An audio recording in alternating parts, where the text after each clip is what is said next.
行政长官参选人梁振英就与青年讨论社会政策，鼓励青年人投身政治事业。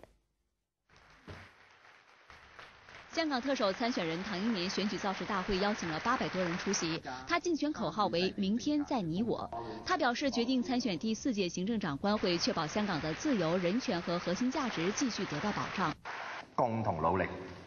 係以新思維、新角度解決唔同嘅經濟同社會問題，為我哋香港帶嚟新希望。而另一位香港行政長官參選人梁振英與青年團體討論社會政策，包括青年教育、就業和住屋等問題。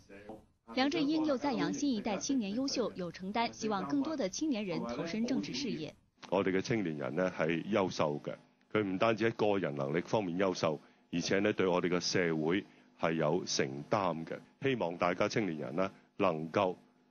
去考慮投身我哋嘅政治事業。梁振英沒有評論唐英年的造勢大會，又表示2個星期之後會公布土地和房屋方面的初步政綱。澳亞衛視和